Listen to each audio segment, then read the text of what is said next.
രാജാ പരിപാടി തുടങ്ങണ്ടേ? നീ ഇവിടെ പിരിച്ചോണ്ട് കളിച്ചോണ്ട് നിൽക്കുവാണോ? ലൈറ്റിന്റെ പണി കഴിഞ്ഞ എന്റെ ആശാനെ 3 ലൈറ്റിന്റെ പണി നേരമല്ല ഞാൻ ചോദിച്ചാ ഇവിടെ ചെക്ക് ചെയ്തോന്നു. ചെക്ക് ചെയ്തല്ലോ. എന്നിട്ടോ ഗീത അവിടെ തുണി മാറുന്നു, സീത തുണി മാറാൻ ശ്രമിക്കുന്നു, കുമാരി തുണി മാറിക്കൊണ്ടിരിക്കുകയാണ്.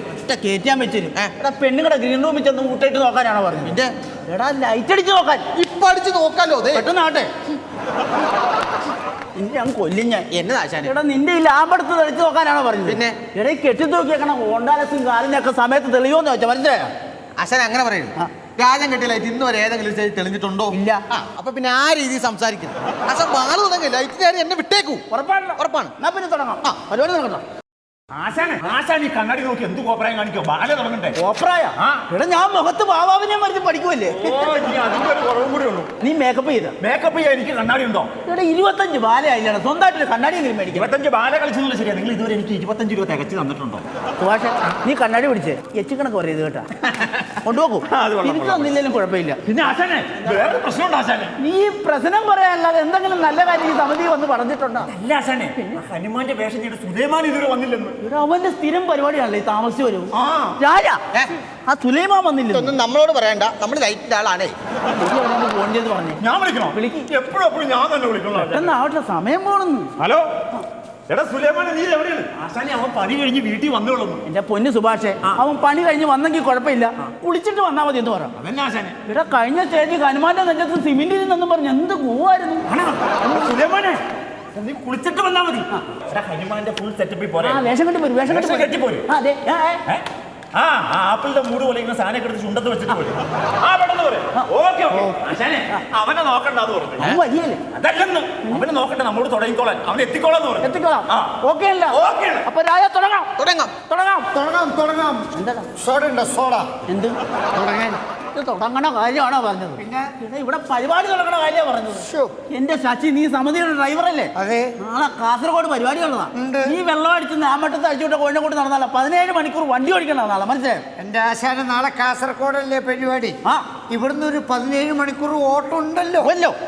നമുക്ക് ആ ഓട്ടത്തിൽ കിടന്നുറങ്ങിയാ പോരെ? പോയി കിടന്നുറങ്ങണ സുഭാഷ്, നീ ഇങ്ങോട്ട് വന്നേ. നീ ആ കമ്മിറ്റിക്കാരുടെ ഭക്ഷണത്തിന്റെ കാര്യം ചോദിച്ചല്ലോ. കമ്മിറ്റിക്കാരുടെ ഞാൻ ഭക്ഷണത്തിന്റെ കാര്യം ചോദിച്ചപ്പോ അവര് പറഞ്ഞു പരിപാടി കഴിഞ്ഞിട്ട് തരാന്ന് പറഞ്ഞു. അപ്പൊ രാജോ ഇന്നും പട്ടിണി. പോയി കിടന്നുറങ്ങണ. അവൻ പോട്ടാ. സുഭാഷ് കാശിന്റെ കാര്യം ചോദിച്ചു. കാശിന്റെ കാര്യം ഞാൻ ചോദിച്ചാശാനെ. കാശിന്റെ കാര്യം ചോദിച്ചപ്പോ കമ്മിറ്റിക്കാർ പറഞ്ഞു ഇന്റർവ്യൂവിന് സമയത്ത് തരാന്ന് പറഞ്ഞിട്ടുണ്ട്. അപ്പൊ രാജോ ഇന്നും പൈസ ഇല്ലടാ. ഇവനൊക്കെ ആരാണ് ഈ സമിതിയിൽ കൊണ്ടുവന്നത്? പരിപാടി തുടങ്ങാം. എല്ലാരും വിളിച്ചു.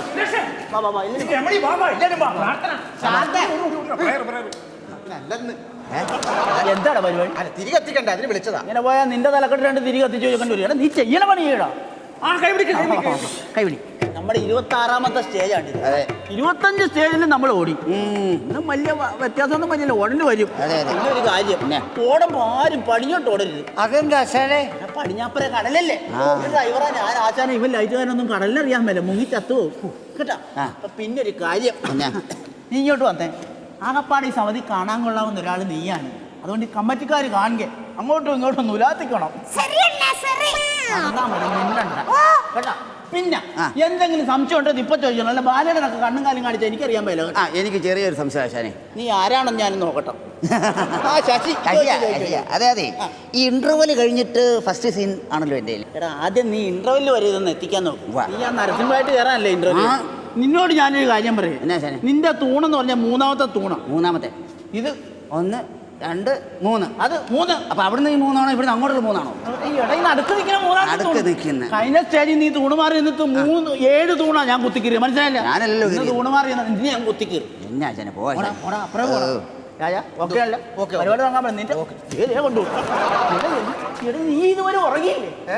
ഇവിടെ പോയിക്കിരുന്ന് ഉറങ്ങടാ. ഞാൻ ഉറങ്ങിയപ്പോ കാണായിരുന്നു. എന്ത്? ആശാനെ ഒരു മുട്ടൻ പാമ്പ് നമ്മുടെ കിരീടൊക്കെ ഇരിക്കണില്ലേ, അവിടെ ഒരു പാമ്പ്. എന്നിട്ട് നീ എന്ത് ചെയ്ത്? തല്ലിക്കൊന്ന് വലിച്ചു കടലിലിറങ്ങി. കിരീടത്തിന്റെ കൂടെ ഇരുന്ന പാമ്പിനെ ഞാൻ കുഴിച്ചും കൊടുക്കും. എടാ അത് ശിവന്റെ കടത്തേക്കാളുള്ള പ്ലാസ്റ്റിക് പാമ്പല്ല, അതിനെ കടലിൽ വലിച്ചെറിയാം. ഒരു കാര്യം ഞാൻ പറഞ്ഞേക്കാം, പരിപാടിക്ക് മുമ്പ് നീർക്കൊല്ലെങ്കിലും പിടിച്ചോണ്ട് വന്നോ. പോയിട്ടാണോ പോടാ. എന്താണ് രാവണ 6 തലയുള്ള ആശാനെ? ചേട്ടാ രാവണ് 10 തലയുണ്ട്, അറിയാമോ? അച്ഛനെ അതല്ല പറഞ്ഞത്. നമ്മള് ക്യാമ്പിൽ നിന്ന് രാവണന്റെ 6 തല എടുത്തോളുന്ന 4 എണ്ണം എടുത്തില്ല.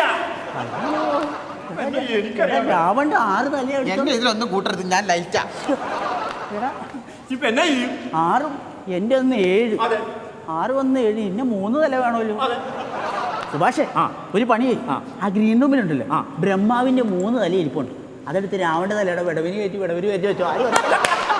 ഈ ആശാന്റെ ഒരു ബുദ്ധി. പിന്നെ ആശാനെ ഞാൻ പറഞ്ഞല്ലോ ഹനുമാന്റെ വേഷം ചെയ്യണ സുലൈമാൻ വന്നിട്ടില്ല ഇതുവരെ. വന്നില്ലേ? ആ വന്നിട്ടില്ല. ഒന്നുകൂടെ വിളിച്ചവനോ? ഞാൻ എപ്പോഴും വിളിക്കണം, എന്റെ ബോഡി കാശില്ല.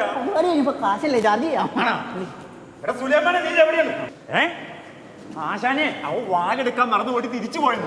അവനോട് വാഴവള്ളിയെങ്കിലും വെച്ച് കെട്ടിക്കൊണ്ട് വരാൻ പറയണം. എടാ സുലൈമാനെ നീ എന്തെങ്കിലും ഒന്ന് സംഘടിപ്പിച്ചു വാ. പെട്ടെന്ന് മരുത്തുവാമല കൊണ്ടുവന്നു. അവന്റെ അമ്മയുടെ വീടിന്റെ അടുത്ത അമ്പലത്തിലെ പരിപാടി പെട്ടെന്ന് വരാൻ പറ. എടാ സുലൈമാനെ നിന്റെ അമ്മയുടെ അതല്ല നിന്റെ അമ്മയുടെ വീടിന്റെ അടുത്ത പരിപാടി. ആ പെട്ടെന്ന് ഓക്കെ അല്ല നമുക്ക് പരിപാടി തുടങ്ങാം അല്ലേ? നിങ്ങൾ ഇവിടെ അമ്മക്ക് വച്ചനെ വിളിച്ചിട്ട് കാര്യമില്ല. എന്താ ആ രാമന്റെ വേഷം സുഖം ഇതുവരെ ഇവിടെ എത്തിയിട്ടില്ല. അയ്യോ അവനും വന്നില്ലേ? ഇവനൊക്കെ ഇത് എവിടെ പോണ്ട? ഇനിയിപ്പോ നമ്മൾ ലൈറ്റിന്റെ ആളാണ്. എന്നെങ്കിലും ചെയ്യുന്നു. ഒരു വഴിയുണ്ട്. ഭക്തജനങ്ങളെ, ഒരു പ്രത്യേക അറിയിപ്പുണ്ട്. രാമന്റെ വേഷം ചെയ്യാൻ താല്പര്യമുള്ള ആരെങ്കിലും ഈ വേദിയുടെ മുമ്പിൽ ഇരിപ്പുണ്ടെങ്കിൽ ദയവായി സ്റ്റേജിന് പിന്നിൽ റിപ്പോർട്ട് ചെയ്യുക. ഒരു വിഷയം അല്ല, ചെറിയൊരു വിഷയം. എന്താണ്? ആ ഗ്രീൻ റൂമിൽ നിന്നേ ഒരുത്തം ഭയങ്കര എത്തിനോട്ടോ ആശാനെ. ഈ നാട്ടിലുള്ള ഏതെങ്കിലും ഫ്രോഡ് പയ്യന്മാരായിരിക്കും. നമുക്ക് കമ്മിറ്റിക്കാരോട് പറഞ്ഞാൽ അവന്മാരെ പോക്കാം. എന്നാലും പോകത്തില്ല. അതെന്താ? അവൻ പോകത്തില്ല. എന്താടാ? ഞാൻ 5000 രൂപ പലിശക്ക് എടുത്ത പാണ്ടി അവിടെ നിൽക്കുന്നത്. അത് ശരി. ഞാനിവിടെ നിന്ന് എനിക്കിട്ട് പണി കിട്ടും ആശാനെ. നീ അവിടെ നിന്നാ നിനക്കിട്ട് പണി കിട്ടും, ഇവിടെ നിന്നാ എനിക്കിട്ട് പണി കിട്ടും. നീ എന്തിനാ പേടിക്കണത്? എനിക്ക് ഈ മുടിക്കകത്ത് കയറി ഒളിച്ചിരുന്നാ പോരെ, ആരും കണ്ടുപിടിക്കില്ല. ശരിയാണ് ആശാന്റെ ഒരു ബുദ്ധി, മന്ദബുദ്ധിയാ. ആശാനെ അതുപോലെ ഇനി ഹനുമാന്റെ വേഷം ചെയ്യുന്ന സുലൈമാൻ വന്നില്ലെങ്കിൽ ആ വേഷം ഞാനങ്ങ് ചെയ്താലോ? ഹനുമാന്റെ വേഷം ഇവിടെ സ്റ്റേജിൽ കയറി പെർഫോം ചെയ്യണമെങ്കിൽ ഇത്തിരി എക്സ്പീരിയൻസ് ഒക്കെ വേണം, അറിയാമോ? ആശാനെ എക്സ്പീരിയൻസിന്റെ കാര്യം പറയുന്നു. ഞങ്ങളുടെ അടുത്ത് ഓണാഘോഷ ക്ലബ്ബിൽ ഞാൻ ഹനുമാന്റെ വേഷം കിട്ടിയിട്ട് എനിക്ക് 2ാം സമ്മാനം കിട്ടിയില്ലേ? അതാ കുഴപ്പമായത്. നീ വേഷം കെട്ടായിരുന്ന നിനക്ക് 1ാം സമ്മാനം കിട്ടിയേനെ. ചെയ്യണ പണി ചെയ്യണം. ഓക്കെ ആണല്ലേ? നമുക്ക് പരിപാടി തുടങ്ങാം. ബെല്ല് കൊടുത്തല്ലോ. എന്നിട്ട് ഞങ്ങൾ കേട്ടില്ലല്ലോ. നിങ്ങൾ എങ്ങനെ കേൾക്കും? രാവിലെ 120 രൂപയ്ക്ക് ബെല്ല് കൊടുത്തിട്ടില്ല എല്ലാവരും കൂടി ചായ കുടിച്ചത്. ഒരു പണിയായി ഒന്നും നോക്കണ്ട, ഭക്തിയാനം കിട്ടും പരിപാടി.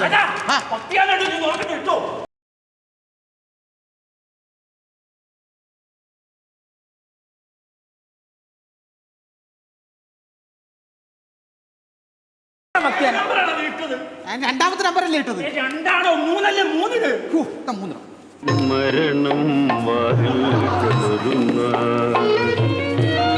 അഞ്ചലുമായി വന്നു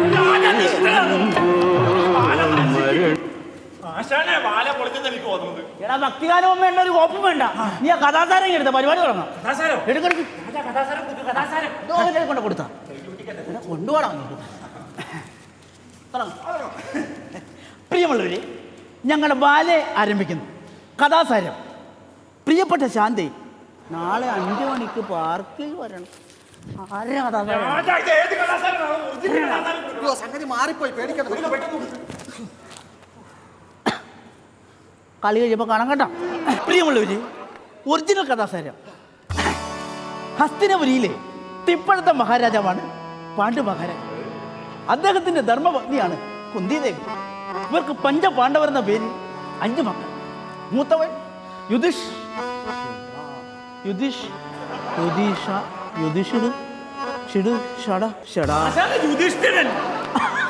അവൻ. രണ്ടാമൻ ഭീമൻ, അർജുനൻ, നകുലൻ, സഹദേവൻ. ഇവരിൽ ഏറ്റവും ഇളയവനാണ് ഹനുമാൻ. ഹനുമാൻ തന്റെ മാതാവായ കുന്തിദേവിയുടെ ആഗ്രഹപ്രകാരം പുലിപ്പാൽ തേടി ലങ്കയിലേക്ക് പുറപ്പെടുന്നു. ലങ്കാതിർത്തിയിൽ വെച്ച് ഹനുമാൻ യൂദാസിനെ 30 വെള്ളിക്കാശ് ദൈവമേ. ഈ വിവരം ഹനുമാൻ തന്റെ ജ്യേഷ്ഠൻ രാവണനെ മൊബൈലിൽ വിളിച്ച് അറിയിച്ചു. തുടർന്ന് നടന്ന അതിഘോരമായ കലിക യുദ്ധത്തിൽ യേശു ക്രൂശിലേറ്റപ്പെട്ടു. രാജാവിനെ കുട്ടൂസൻ കുപ്പിക്കകത്താക്കുന്നു. മാക്ക അടിച്ചു വിരിഞ്ഞു. അമ്മ തിലകരെ പുറത്താക്കി. മൂവാറ്റുപുഴയിൽ അധ്യാപകന്റെ കൈവെട്ടി കളഞ്ഞു. കമ്മിറ്റിക്കാർ ഇതുവരെ കാപ്പി എത്തിച്ചിട്ടില്ല. തുടർന്ന് കാണുക. ചതിച്ച് ഹനുമാൻ കളിക്കുന്ന സുലൈമാന് വരത്തില്ലെന്ന്. അതെന്താണോ? ആശാനല്ലേ പറഞ്ഞു അവനോട് ഹനുമാന്റെ വേഷം കെട്ടി വീട്ടിൽ നിന്ന് വരാൻ. അവൻ ഹനുമാന്റെ വേഷം കെട്ടി വന്നപ്പോഴേ ഇടയ്ക്ക് വെച്ച് മൃഗസംരക്ഷണ വകുപ്പ് പിടിച്ചാശാന് സിംഹവാലം കുരങ്ങാന്ന് പറഞ്ഞു. ശശി പാല പൊളിഞ്ഞടാ ഓടിക്കാം തെക്കാട്ടോട് ഇട തെക്കാട്ടോടല്ലേ പടിഞ്ഞോട്ടോട്. അതെന്താ ആശാനെ? ആശാനല്ലേ പറഞ്ഞു പടിഞ്ഞാറോട്ട് ഓടരുത്, അവിടെ കടല. എടാ നാട്ടുകാരുടെ തല്ലുകൊണ്ട് ഞാൻ ഭേദമല്ലേടാ കടലിലെ വെള്ളം കുടിച്ച് മരിക്കണത്. ആശാനെ ഓടാ. അയ്യോ